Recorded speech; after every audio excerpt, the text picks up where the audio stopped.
Siamo in compagnia di Giustino Moro, presidente Fondazione Francesco Fabbri di Pieve di Soligo. La vostra fondazione di cosa si occupa e quali sono i vostri intenti?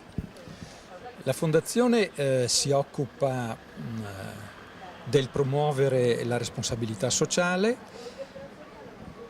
si occupa in affiancamento alle pubbliche amministrazioni, in particolare dello sviluppo di percorsi per modernizzare la pubblica amministrazione e dei temi dello sviluppo sostenibile. In questo ambito particolarmente si sta occupando della questione paesaggio.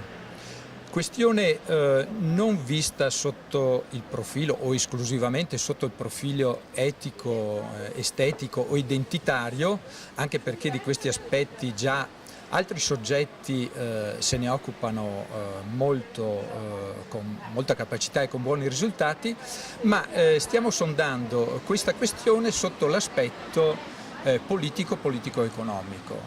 Quindi la questione paesaggio come filo conduttore di nuove strategie di sviluppo. Questo è l'impegno che ci siamo dati e rispetto al quale un primo appuntamento importante, anche per i risultati che si sono ottenuti, è stato la partecipazione a Festival Città Impresa di quest'anno sul tema affrontato dalla Fondazione Fabbri sul tema impatto paesaggio. Chi era Francesco Fabbri e la volontà di fondare questa fondazione?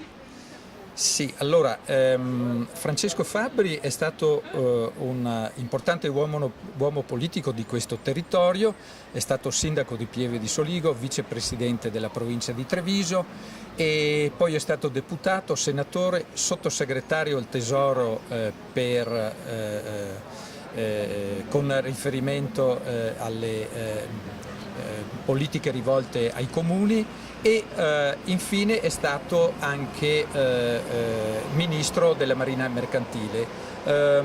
Purtroppo una grave malattia lo ha tolto di scena a soli 55 anni. È stato un uomo però di grande attenzione per lo sviluppo del territorio nel quale è nato e questo un po' perché gli anni di prigionia che ha fatto in Germania a seguito degli eventi della Seconda Guerra Mondiale, è stato rinchiuso in un campo di concentramento per 2 anni, gli hanno fatto portare a casa il desiderio di rivalsa e di impegnarsi particolarmente per lo sviluppo della comunità nel quale era nato e diciamo che poi questo suo impegno si è rivelato con particolare attenzione a livello locale con la creazione di Bimpiave, che oggi tutti conosciamo come Ascopiave, che però visto dal punto di vista d'origine non è altro che un consorzio tra comuni per realizzare economie di scala e servizi ai cittadini ed è su questa linea che anche l'attività della Fondazione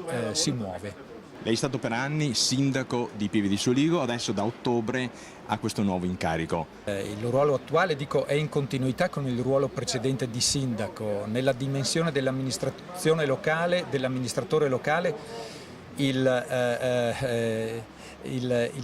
l'attività viene svolta nell'ambito di un essere presenti nella società ed essere presenti dando parte dello spazio di tempo disponibile, dandolo al rapporto con la comunità stessa. Nessuno di noi è un'isola, ognuno ha bisogno degli altri e quindi essere prima sindaco di Pieve di Soligo, oggi presidente della Fondazione Fabbri, personalmente è solo una continuità di impegno, così come tantissimi fortunatamente fanno.